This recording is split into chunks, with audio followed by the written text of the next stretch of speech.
What happens when a gate agent, drunk on a tiny sliver of power, decides a person's skin color makes them unworthy of a first-class seat? She chose the wrong couple to bully. He was a man who negotiated with world leaders before breakfast. She was a woman who could dismantle a country's laws with a single argument. They were Dr. Alistair and Isabella Vance, traveling on a mission of global importance. But to gate agent Carol Peterson, they were just an obstacle. She was about to learn that some IDs don't just grant you access to a plane, they grant you the power to end careers, shatter lives, and deliver karma so swift, so complete, it would leave her in a state of collapse. The air in John F. Kennedy International Airport's Terminal 4 was a familiar symphony of chaos. The rolling thunder of suitcases on polished floors, the staccato announcements of departures and final boarding calls, and the murmur of 1,000 different life stories converging for a fleeting moment. For most, it was a stressful, anonymous limbo. For Dr. Alistair Vance and his wife, Isabella, it was simply the hallway between one world and the next. Alistair, a man whose quiet demeanor belied a mind that shaped international policy, adjusted the knot of his tie. At 55, his hair was a distinguished salt and pepper, and his eyes held the patient, analytical calm of a man who had seen civilizations rise and fall, not in history books, but across a negotiation table. He was dressed in a tailored charcoal suit that spoke of understated quality, not flashy wealth. His presence was grounding. He seemed to absorb the terminal's frantic energy, leaving only tranquility in his wake. Beside him, Isabella Vance was the embodiment of grace and strength. A renowned international human rights lawyer, she possessed a beauty that was secondary to the fierce intelligence in her gaze. Her dress, a simple but elegant navy blue, complemented the string of pearls at her neck, a gift from a delegation in Japan. She wasn't just Alistair's wife. She was his partner in a life dedicated to mending the fractured pieces of the world. They were a unit, a silent understanding passing between them with a simple glance. Their journey today was to Geneva for a high-stakes summit on global food security. A crisis was brewing in several developing nations, and Alistair was the keynote speaker, the man tasked with brokering a deal between bickering, powerful nations. It was work that left no room for error, and the flight was meant to be their final moment of peace, a chance to review their notes, to center themselves before the diplomatic battle ahead. They approached the priority boarding lane for Global Alliance Air Flight 714. The sign was clear: First Class, Diplomatic Corps, and Platinum Elite. They belonged to two of those categories. The line was short, occupied by a businessman barking into his phone and a young couple giddy with the excitement of their honeymoon. And then there was the gate agent. Her name tag read Carol Peterson. She was a woman in her late 40s, with hair dyed a brassy blonde, pulled back so tightly it seemed to stretch the skin around her eyes. Her face was set in a permanent mask of sour disapproval, as if the entire world was a personal inconvenience.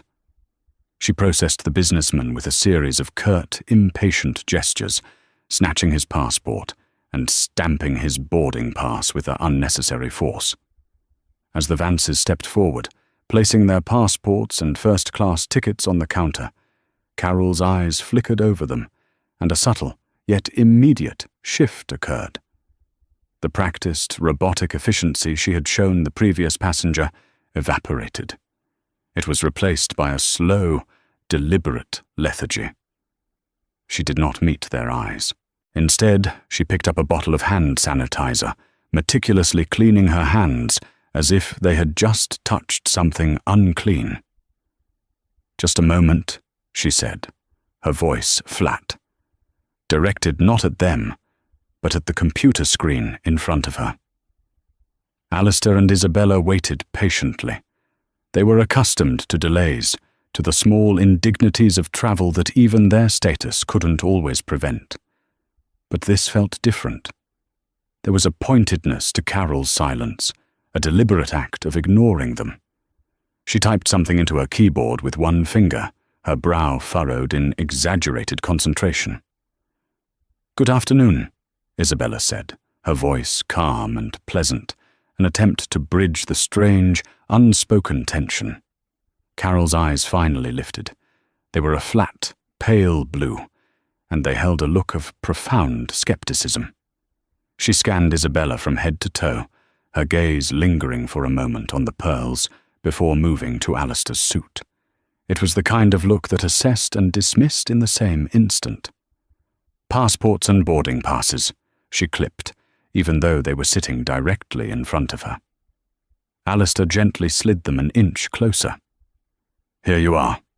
Carol picked up Alistair's passport, flicking it open with a snap of her wrist. She stared at his photo, then back at his face. She did it again. It was a theatrical display of scrutiny. "Alistair Vance," she said, mispronouncing his first name as Alistair. "And you're in the first-class cabin." The question was loaded, the insinuation as thick and unpleasant as the stale air in the terminal. The "you" hung there, implying that his presence in that cabin was a statistical anomaly, a thing to be questioned. "Yes," Alistair replied, his voice even. "Seats 2A and 2B. Carol made a small, disbelieving sound, a humph that was pure condescension. She turned to Isabella's documents, repeating the same performative inspection. She ran their boarding passes under the scanner. It beeped affirmatively. A flicker of disappointment crossed her face, so fleeting that a less observant person might have missed it. But Isabella, a woman who read hostile witnesses for a living, saw it clearly. "There seems to be a problem with the scanner," Carol announced, her voice now carrying a note of feigned authority. "I'm going to have to ask you to step aside while I sort this out." "A problem?" Isabella asked, her tone still polite, but firming at the edges. "It appeared to work just fine. We heard the confirmation beep." Carol glared at her, her professional mask cracking to reveal the raw disdain beneath. "Ma'am, I am the gate agent. I will determine if it worked just fine." "You and your husband," she said the word as if it were an accusation, "need to step to the side. Now. You're holding up my line." The line consisted of the honeymooning couple, who were now watching the exchange with wide, uncomfortable eyes. There was no one else. Alistair placed a gentle hand on Isabella's arm. This was not the time or place. Geneva was waiting. "Of course," he said to Carol. "We'll wait here." They moved a few feet to the side, maintaining their dignity, as Carol beckoned the young couple forward with a saccharine-sweet smile that was a stark contrast to the venom she had just displayed. "Right this way, folks. Welcome aboard. Have a wonderful flight," she chirped, her voice dripping with artificial warmth. As the couple passed, the young woman gave Isabella an apologetic look. Isabella simply offered a small, reassuring nod in return. They would wait. They would be patient. But both of them knew, with a certainty that chilled the air around them, that this was not about a faulty scanner. This was about something much older and much uglier. And Carol Peterson, gate agent for Global Alliance Air, had just made the colossal mistake of choosing them as her target. The minutes stretched into an uncomfortable eternity. Carol Peterson processed the handful of remaining priority passengers with performative cheer, her laughter echoing unnaturally in the sterile environment of the gate area. With each passenger she waved through, she would cast a sideways triumphant glance at the Vances. It was a power play, a petty and public demonstration of her authority. She was making them wait, making them an exhibit. She wanted them to feel small, to feel misplaced. Alistair stood with a stillness that was almost monumental. On the outside, he was the picture of composure, but inside, a cold anger was beginning to coalesce. It was an anger he rarely felt, a tightly controlled fury reserved for tyrants and warlords, not gate agents in a New York airport. He thought of the file in his briefcase, detailing the impending famine that threatened millions of lives. He thought of the delegates in Geneva, the hours of delicate negotiation that lay ahead. Every minute wasted here, in this theatre of prejudice, felt like a betrayal of that mission. Isabella, meanwhile, was observing. She catalogued every detail. Carol's smug expressions, the nervous shifting of the other airline employees who occasionally glanced over but refused to intervene, the growing number of passengers in the general boarding area who were now openly staring. She recognized the pattern. It was the slow, deliberate isolation of a target, designed to humiliate and provoke a reaction she knew that would then be used as justification for further escalation. They would not give her that satisfaction.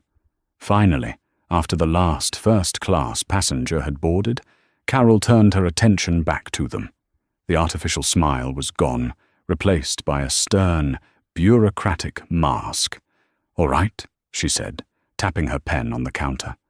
"Let's try this again. I've been looking at your reservation." She hadn't touched the computer since they'd stepped aside. These tickets were booked with a very high-level government discount. We get these kinds of bookings flagged all the time. Often they're fraudulent, unauthorized use of a government code. The accusation was so audacious, so baseless, it was almost stunning. She wasn't just implying they didn't belong. She was accusing them of a crime.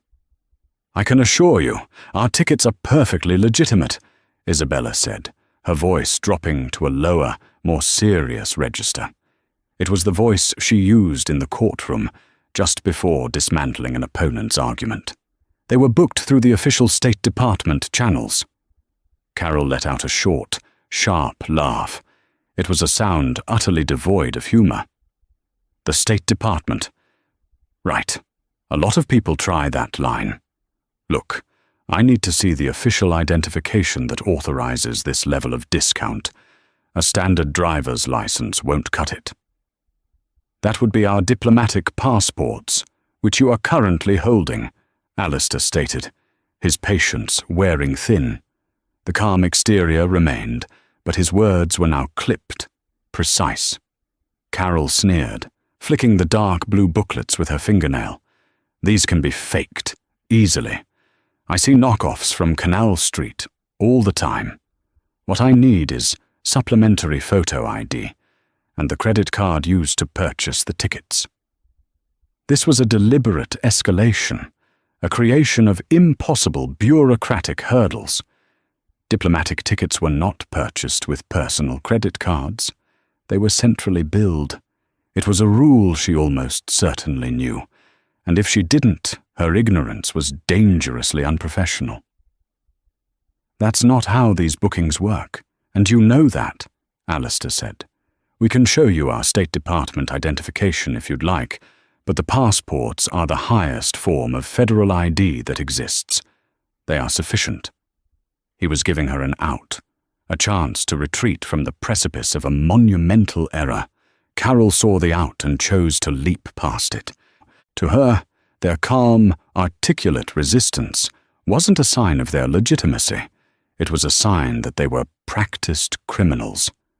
Her prejudice had created a narrative in her mind, and every piece of evidence was being twisted to fit it. Wealthy, educated black couple in first class? Impossible. Must be a scam. "Sir, don't tell me how to do my job," she snapped, her voice rising in pitch, attracting more attention. "Everyone's a lawyer until it's time to follow the rules. Now, I need to see a credit card with the name Vance on it that matches this reservation. If you can't provide it, I can't let you on this plane." End of story. The finality in her tone was absolute. This was her kingdom, the 60 square feet of linoleum behind the boarding counter, and she was its undisputed queen. "This is becoming ridiculous," Isabella said, her patience finally exhausted. "You are making a serious allegation of fraud. You have our legal travel documents, our confirmed tickets, and our government credentials. If you have a legitimate concern, you need to call your station manager or a supervisor. Otherwise, you need to let us board our flight." The word supervisor was a trigger. It was a challenge to Carol's authority, and her face flushed a blotchy, angry red. "Oh, I'll call a supervisor, don't you worry," she spat, her voice dripping with malice. "But I'm not calling them for you. I'm calling them for me. I'm calling airport security to have you removed from my gate area. You are being disruptive, and you are refusing to comply with a standard security check." She reached for the phone, her hand trembling slightly with a mixture of rage and adrenaline. This was it. The point of no return. She wasn't just delaying them anymore. She was actively trying to have them detained. Alistair watched her, and a profound sense of sorrow washed over his anger. He looked at this woman, consumed by a hatred so baseless it was absurd, and he saw a sickness, but it was a sickness that was about to have very real, very severe consequences. "I think that would be a mistake, Carol," he said, his voice quiet, but carrying an immense weight. He used her first name for the first time, and the sound of it seemed to startle her. It broke through her tirade, a small crack in her armor of self-righteousness. But it was too late. She had already started dialing. "Security to gate B42, she barked into the receiver. "I have a code Bravo situation. 2 individuals, non-compliant, suspected document fraud." Code Bravo. It was a term designed to sound serious, to elicit an immediate and forceful response. Isabella knew what it meant. A potential security threat. Carol wasn't just being prejudiced, she was actively endangering them, painting them as a threat in a post-9/11 airport environment where such an accusation could have life-altering consequences. The civility was gone, stripped away by the raw, ugly prejudice of one woman. The hushed whispers in the larger seating area grew louder. Phones were being discreetly raised, their small red recording lights blinking in the fluorescent glare. The stage was set. The audience was assembled. And Carol Peterson had just written herself into a tragedy of her own making. The arrival of 2 Port Authority police officers was swift. They moved with a practiced, heavy-footed urgency, their hands resting near their sidearms, their eyes scanning the scene with a mixture of boredom and readiness. To them, it was just another call, another Code Bravo, that would most likely turn out to be a dispute over baggage fees. They were met by Carol, who had puffed herself up like a cornered animal. She pointed a trembling, accusatory finger at Alistair and Isabella. "Them," she said, her voice laced with a vindicated hiss. "They're refusing to provide identification, and their tickets are fraudulent. They became aggressive when I questioned them." The lie was blatant, almost comical in its audacity. Alistair and Isabella had not moved. Their demeanor was the very antithesis of aggressive. But the officers didn't know that. They only had the word of a uniformed airline employee. "Sir, ma'am," the taller officer, a man with a thick mustache and the name O'Malley on his vest, began. "We need you to come with us. We're going to sort this out away from the gate." "Officer, with all due respect, that won't be necessary," Isabella said, stepping forward slightly. Her legal training kicked in, her mind becoming a sharp, clear instrument. "This gate agent is making a baseless accusation. We have provided our legal travel documents, and she has refused to accept them. We are ticketed first-class passengers on this flight, which is scheduled to depart shortly. We have no intention of going anywhere but onto that airplane." Her voice was not loud, but it resonated with an unshakable authority that made Officer O'Malley pause. He was used to dealing with shouting and hysterics. This calm, articulate confidence was disarming. But Carol would not be disarmed. She saw this as a direct challenge, an attempt to usurp her moment of power. "They're refusing to comply," she shrieked, her voice cracking. "See? This is what I was talking about. You need to remove them. They are a security risk." The phrase, security risk, was the nuclear option. It changed the entire dynamic. The unease in the terminal curdled into genuine fear. Passengers began to shrink back. O'Malley's partner, a younger, more nervous-looking officer, put his hand on his weapon. "Let's not make this difficult, ma'am." Alistair stepped in front of his wife, a subtle, protective movement. He looked directly at O'Malley, his gaze unflinching. "Officer, I understand you have a protocol to follow," he said, his voice a low, commanding rumble. "But this woman is lying, and if you lay a hand on my wife or myself, you will be creating an international incident of a magnitude you cannot possibly comprehend. Now, the correct procedure here is not to remove us. It is to call the airline station manager. Immediately." The sheer force of his personality, the absolute certainty in his words, gave O'Malley another moment of hesitation. He had been a cop at JFK for 15 years. He'd seen all kinds. He knew how to read people, and these two people did not read like criminals. They read like something else. Something important. His radio crackled. "Dispatch to Port Authority at B-42. What's your 20? Before O'Malley could respond, a new figure bustled onto the scene. He was a harried-looking man in a slightly too small suit, his tie askew, a Global Alliance Air Duty Manager badge clipped to his lapel. His name was Mark Jenkins. "What in God's name is going on here, Carol?" he demanded, his eyes wide as he took in the scene. The two police officers, the stunned crowd of passengers, and the Vances, standing resolute in the center of the storm. Carol's face lit up with relief. Here was her reinforcement. "Mark, thank God. These two, they're trying to board with fake tickets, a fraudulent government code. I tried to verify their ID, and they became hostile and disruptive. I had to call security." Mark Jenkins looked from Carol's furious, blotchy face to the unnaturally calm demeanor of Alistair and Isabella. He was a man drowning in a sea of logistical nightmares.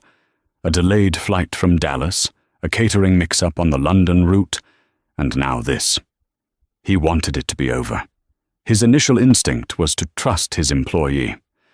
"So, ma'am, I'm the station manager," he said, addressing the Vances. "We just need to clear this up.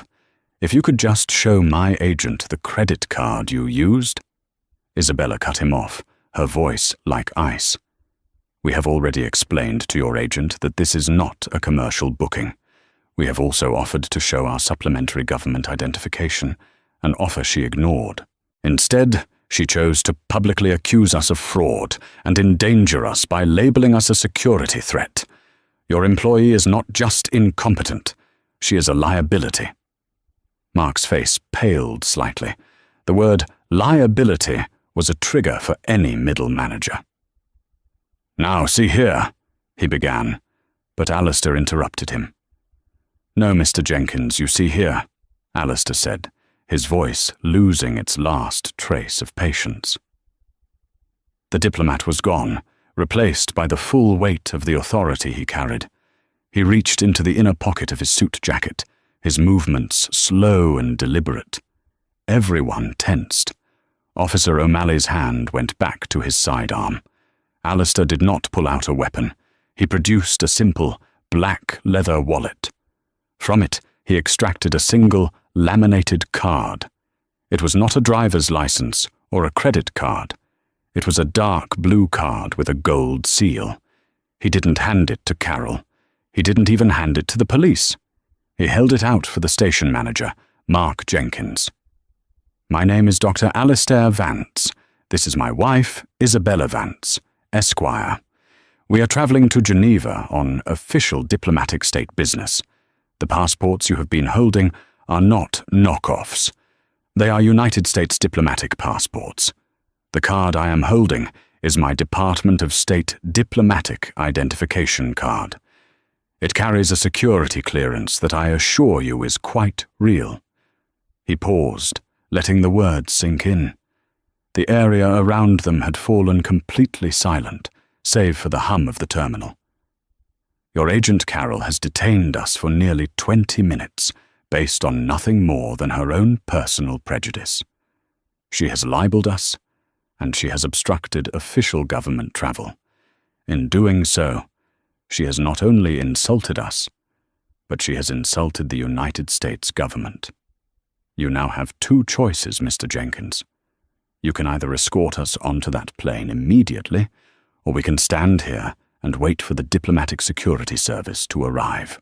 I assure you, they will be far less pleasant than we are." Mark Jenkins stared at the ID card as if it were a venomous snake. The gold eagle seemed to mock him. Diplomatic Security Service, international incident. These were phrases that haunted the nightmares of airline executives. He felt a wave of nausea wash over him. He looked at Carol. He saw the smug certainty on her face finally begin to crumble, replaced by a dawning, sickening horror. Her jaw went slack. The blood drained from her face, leaving her skin a pasty, greyish colour. She had not just picked a fight.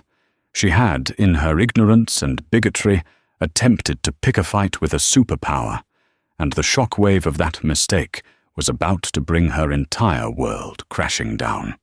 The silence at Gate B42 was no longer just a pause in the ambient noise. It was a heavy, suffocating blanket. The words United States diplomatic passports and Diplomatic Security Service hung in the air, charged with a power that dwarfed Carol Peterson's petty authority.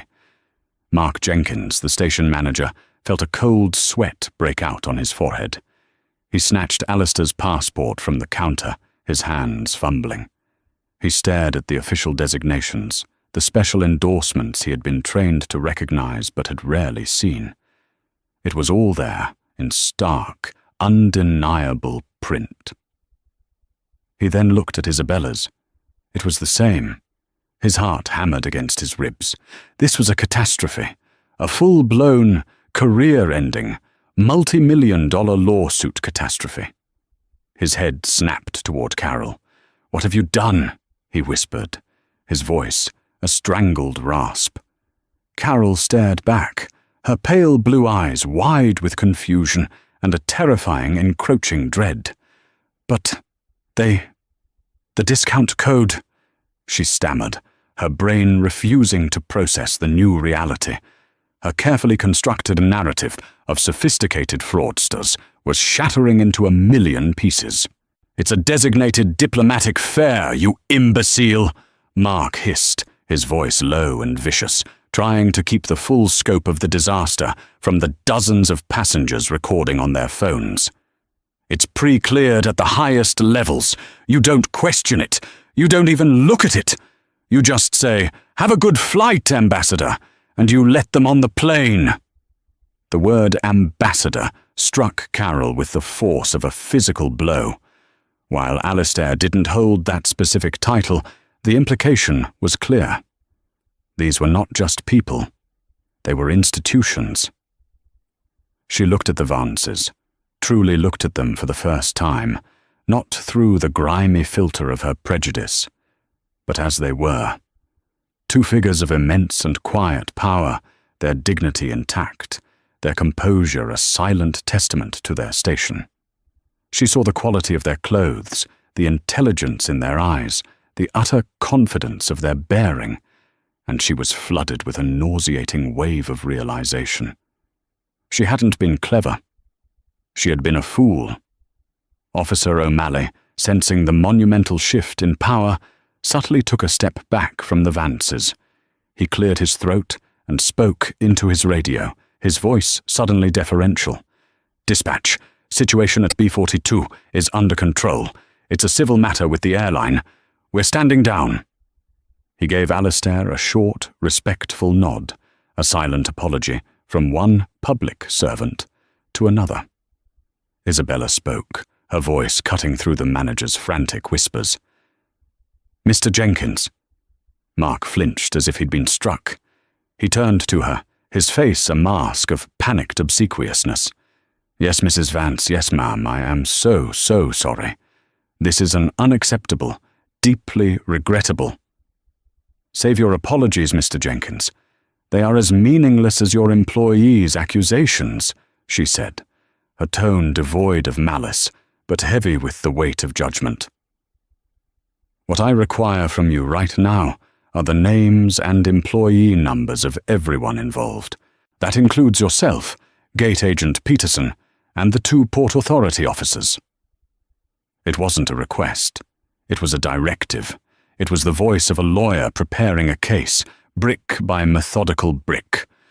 Of course, right away," Mark stammered, frantically patting his pockets for a pen. The pilot and first officer of Flight 714, a tall, silver-haired captain named David Evans, and his younger co-pilot, had emerged from the jet bridge, alerted by the delay and the commotion. "Mark, what's the hold-up?" Captain Evans asked, his brow furrowed.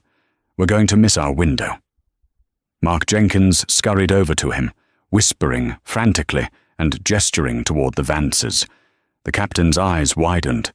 He looked at the Vances, then at Carol, then back at his station manager. His professional, unflappable expression hardened into one of pure fury. He strode past Mark, directly to Alistair and Isabella. "Dr. Vance, Mrs. Vance, on behalf of the flight crew of Global Alliance Air, please accept my deepest apologies. It is an honor to have you with us today. Please come aboard. We will not depart without you." He then turned, his gaze falling upon Carol Peterson like a physical weight. He didn't raise his voice. He didn't have to. The contempt in his eyes was enough. "You," he said, his voice quiet and deadly. "You are a disgrace to this airline and to this uniform. You will not be the agent closing out this flight." He turned to another gate agent, a young woman who had been watching the entire scene with horrified fascination. "Maria, you're closing us out. Get their luggage stowed and get them seated. Now." This public denunciation, this stripping of her duties in front of her colleagues and 100 passengers, was the first real consequence. It was a public shaming, and for Carol, it was devastating. Her authority, the only thing that gave her a sense of worth in a life she felt had cheated her, was gone. Evaporated. Alistair and Isabella, escorted personally by the captain, finally walked down the jet bridge. They didn't look back. They didn't need to. The damage was done. The mechanism of consequence was already in motion. As they disappeared from view, Mark Jenkins rounded on Carol. His face was pale, his hands were shaking, but his eyes burned with the terror of a man watching his career go up in flames. "My office. Now," he ordered. But Carol didn't seem to hear him. She was staring at the empty space where the Vances had stood. Her mind was a maelstrom of flashing images. The dark blue passports, the gold seal on the ID card, the captain's furious eyes, the sea of phone cameras. Diplomat, international incident, liability, disgrace. The words echoed in her head, each one a hammer blow against the fragile foundation of her self-righteousness. She had been so sure, so absolutely, unshakably certain of her judgment. That certainty was now revealed to be nothing more than a cheap, ugly prejudice, and she had bet her entire life on it. A high-pitched ringing started in her ears. The fluorescent lights of the terminal seemed to pulse and brighten, searing her eyes. The faces of the watching passengers blurred into a single, monstrous, judging entity. Her breath hitched in her chest. She couldn't draw in enough air. The floor seemed to tilt beneath her feet. "Carol?" Mark's voice sounded distant, as if coming from the other end of a long tunnel. She put a hand on the counter to steady herself, but her fingers found no purchase. A black wave rose up from the edge of her vision, rushing toward the center. The strength fled from her legs. The world dissolved into a cacophony of noise and light. And then, nothing. In front of a silent gate area and a dozen recording smartphones, Carol Peterson, the self-appointed queen of Gate B42, collapsed onto the floor in a dead faint. The sound of Carol Peterson's body hitting the linoleum floor was a dull, sickening thud that broke the spell of stunned silence at the gate. A collective gasp rippled through the onlookers. For a moment, no one moved. Her collapse was so sudden, so complete, it seemed like the final dramatic act in a play that had gone horribly wrong. Mark Jenkins, for all his panic and fury, was the first to react. His managerial instincts, buried under layers of terror, kicked in. "Somebody call the paramedics!" he yelled, rushing around the counter to where Carol lay in a crumpled heap. Officer O'Malley was already on his radio, his voice calm and professional. "Dispatch, we have a medical situation at Gate B42. Adult female, conscious, fainted. Requesting medical assistance." He had said she was conscious, but she wasn't.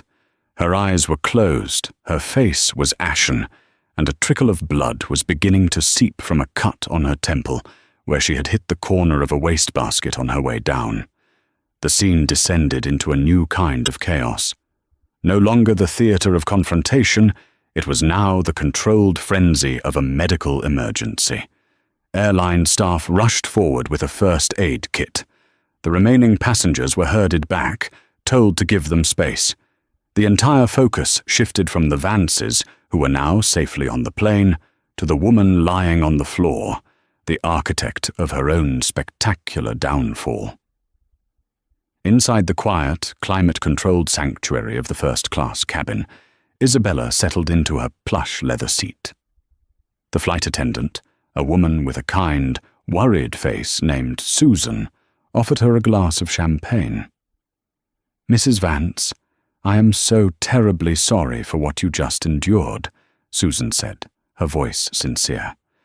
"That was unprofessional. It's not who we are." "Thank you, Susan. It's all right," Isabella replied. Though it wasn't. It was far from all right. Alistair sat beside her, his briefcase on his lap. He had already opened it and was looking at his files, but his focus wasn't there. He was replaying the events in his mind, not with anger, but with a profound and weary sadness. This was the very poison they fought on a global scale, the US versus them mentality, the dehumanization of others based on prejudice. To find it here, so raw and undiluted on their own doorstep, was a grim reminder of how deeply the rot went. "It never ceases to amaze me," he said quietly, speaking more to himself than to Isabella. "The sheer, self-destructive power of bigotry." Isabella reached over and placed her hand on his. "We can't let it derail us, Alistair. Geneva is too important." "I know," he sighed, closing the file. "But it's the principle. What if we weren't who we are? What if we were just a regular couple, a doctor and a lawyer who had saved up for 10 years to take a first-class trip? She would have ruined it. She would have had them arrested, humiliated them, and faced zero consequences. The system would have believed her over them. That's what's truly chilling." He was right. Their status was a shield, a superpower that had allowed them to win this skirmish. But for millions of others who looked like them, that shield didn't exist. Just then, Captain Evans appeared at the entrance to the cabin. He leaned in, his expression grave. "Dr. and Mrs. Vance," he said in a low voice, "I apologize for the further delay. The gate agent who confronted you has had a medical emergency." She collapsed, They're taking her to the hospital now. We'll be closing the doors and pushing back as soon as they clear the area." Isabella and Alistair exchanged a look. There was no triumph in it, no satisfaction, only a complex and somber acknowledgement. "Is she all right?" Isabella asked, her compassion an instinct she couldn't suppress, even for the woman who had treated her with such contempt. "I believe she regained consciousness," the captain replied, "but she's being transported out. Frankly, her health is the least of her concerns right now. I've already been on the phone with corporate. The videos are all over the internet. The fallout from this, it's going to be immense." He nodded to them again and retreated to the cockpit. The cabin door was sealed with a heavy thud, shutting out the world of the terminal and its ugly drama. The plane began its slow, powerful pushback from the gate. Back at B-42, Carol Peterson was coming to. The first thing she felt was a throbbing pain in her head. The first thing she saw was the concerned face of a paramedic leaning over her. The first thing she heard were the fragmented, urgent voices around her. Major liability. Viral video. The hashtag is @GlobalAlliance. Shame. Call legal immediately. Diplomatic complaint is being filed. Her memory came rushing back, not in a trickle, but in a tidal wave. The passports, the ID card, the captain's face. The collapse wasn't just physical, it was the total implosion of her reality. The faint had been her mind's emergency eject button, a desperate attempt to escape a truth too terrible to bear. As the paramedics helped her onto a stretcher, she saw Mark Jenkins talking on his phone, his back to her, his shoulders slumped in defeat. He wasn't looking at her with concern for her health. He was dealing with the professional hurricane she had unleashed. She was no longer a person to him. She was a problem to be managed, a mess to be cleaned up. The straps were buckled across her chest, and they began to wheel her through the terminal.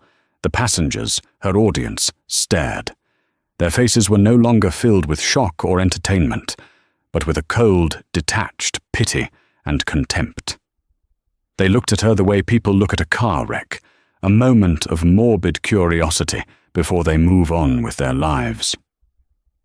She had wanted to be seen. She had wanted to be powerful.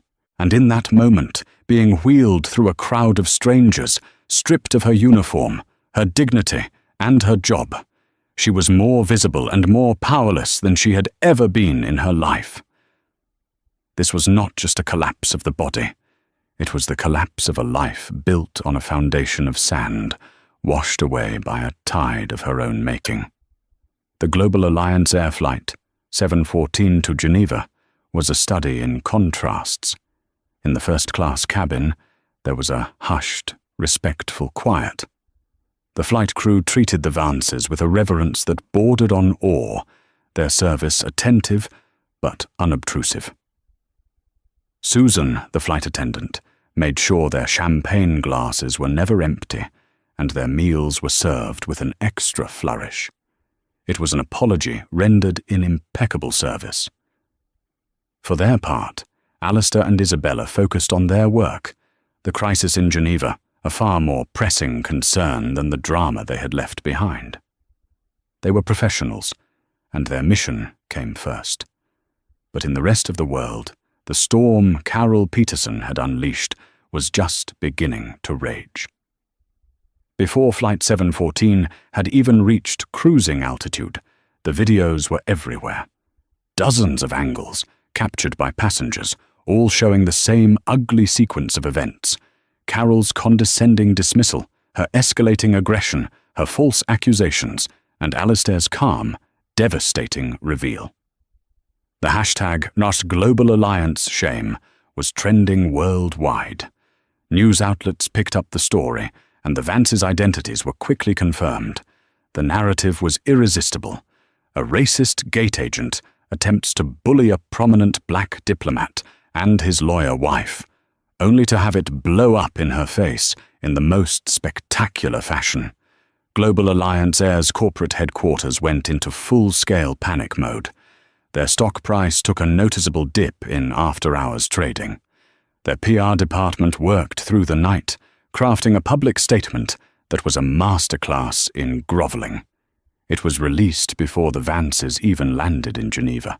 Global Alliance Air is appalled by the unacceptable and discriminatory behavior exhibited by one of our employees at JFK Terminal 4, it began.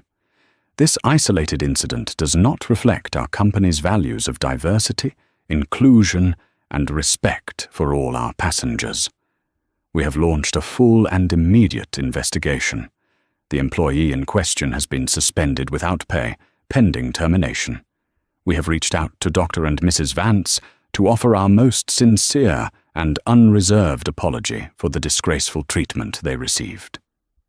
Carol Peterson learned of her suspension not from her manager, but from a news alert on her phone as she was being discharged from the hospital with 3 stitches on her temple and a diagnosis of a panic-induced vasovagal syncope. The hospital room, which for a few hours had been a refuge from reality, suddenly felt like a cage. Her union representative called, his voice grim. He told her there was nothing he could do. The video evidence was too damning, the victims too high profile. The airline was going to make an example of her. She went home to her small, tidy apartment in Queens, an apartment that suddenly felt precarious. Her life had been built around her job, the routine, the small measure of authority, the travel benefits. It was all she had. She had been with the airline for 22 years.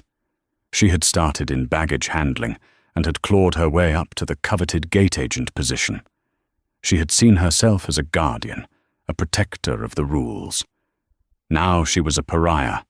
Her son Daniel, a college student studying engineering, called her that evening. His voice was strained. "Mom, what did you do?" he asked, the disappointment clear even over the phone. "My friends are sending me the video. It's everywhere."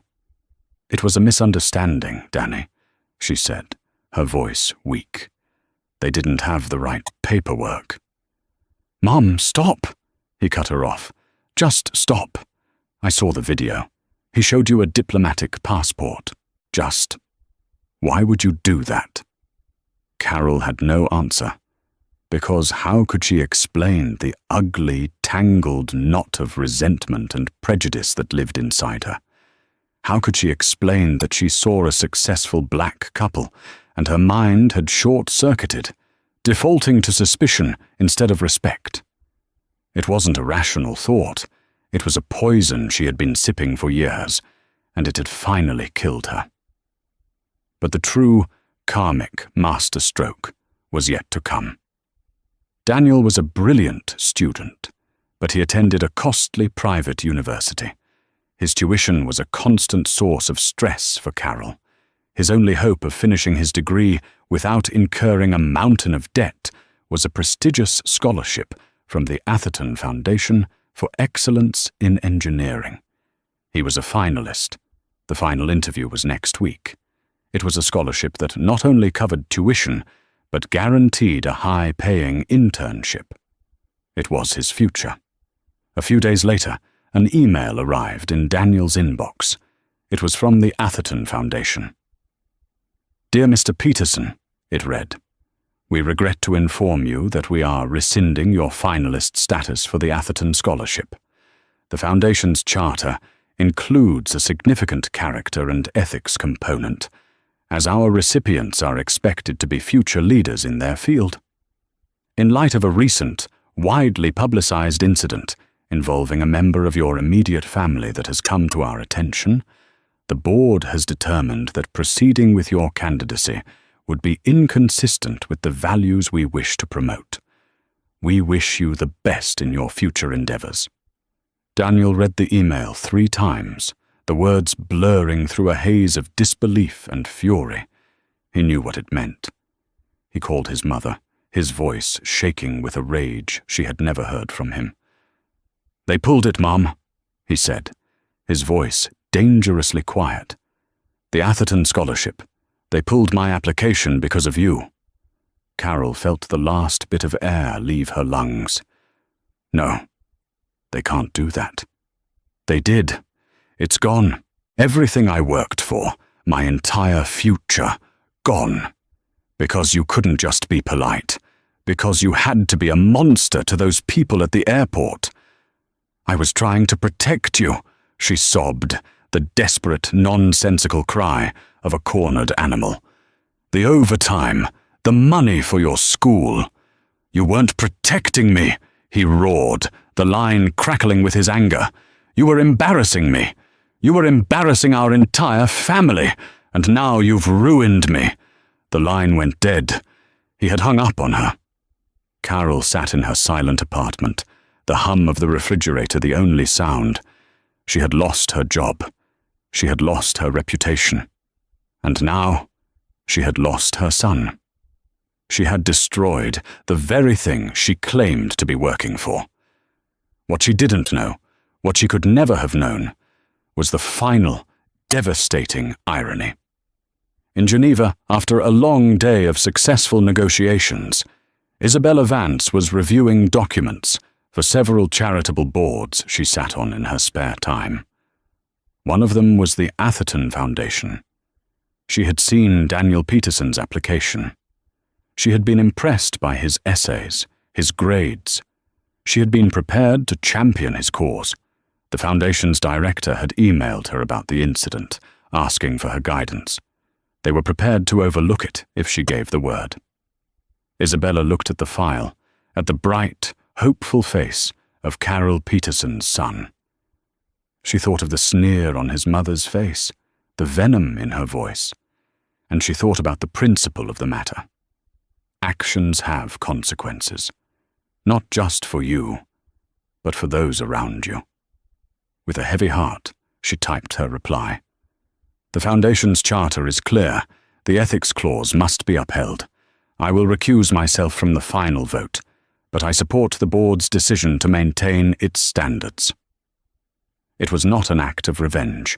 It was an act of justice, cold, impartial, and utterly devastating.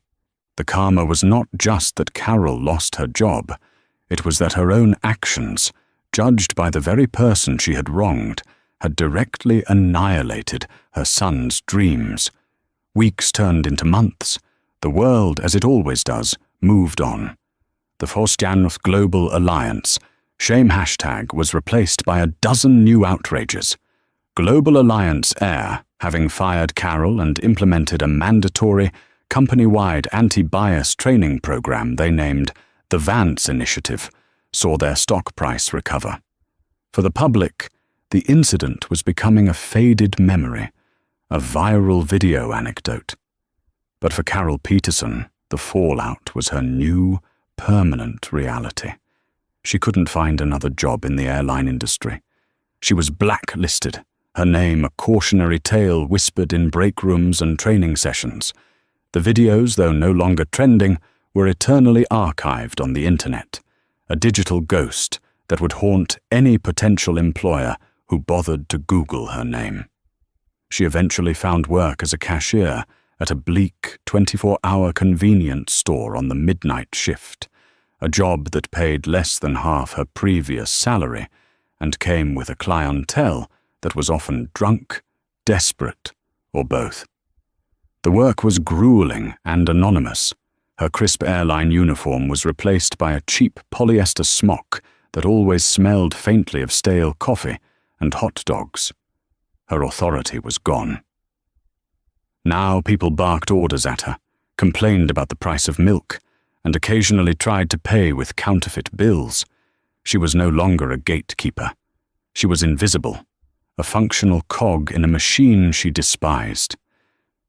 Every night, she went home to her silent apartment, the silence a constant reminder of her son, who refused to speak to her.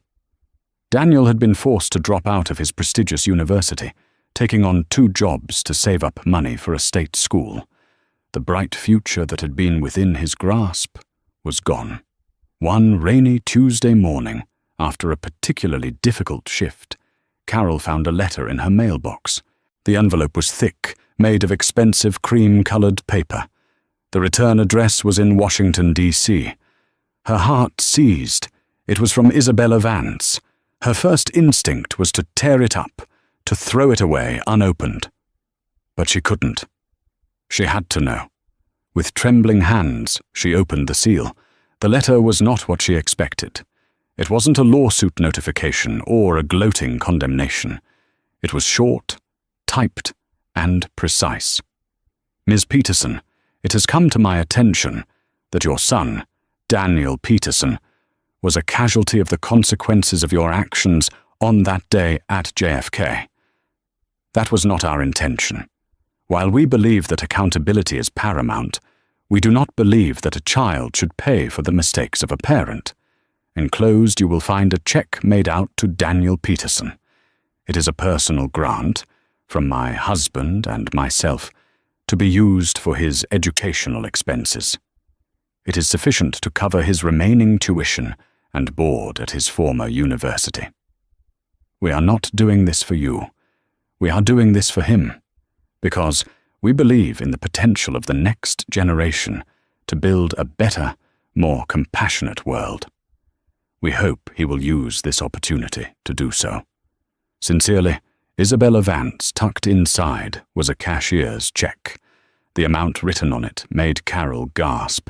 It was more money than she had ever seen in one place. It was enough. It was everything Daniel needed.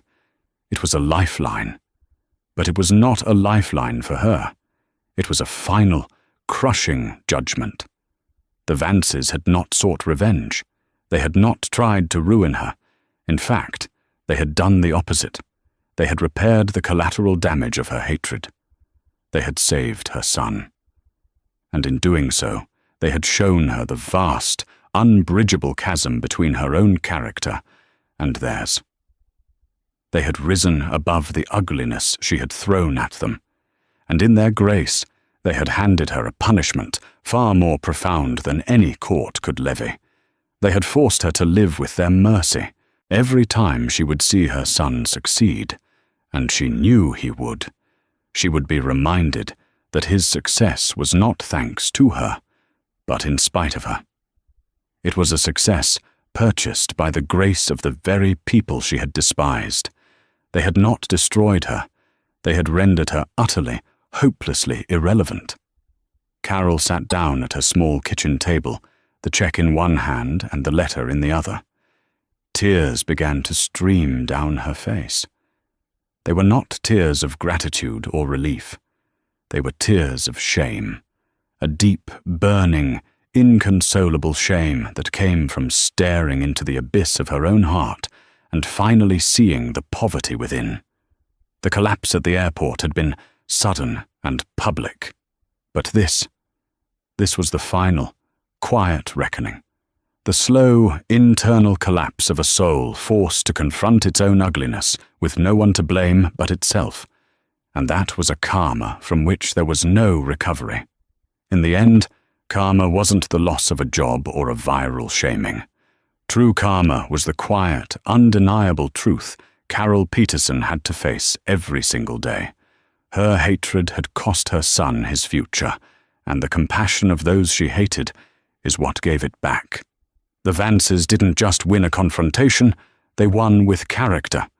They showed that the most powerful response to prejudice isn't to return the hate, but to rise so far above it that its only option is to collapse under the weight of its own ugliness. This story is a harsh reminder that our actions create ripples we cannot control, and sometimes the kindest gesture can be the most devastating judgment of all. If this story moved you, please hit that like button. Share it with someone who needs to hear it, and subscribe to the channel for more real-life stories of drama, justice, and the undeniable power of karma. Thank you for watching.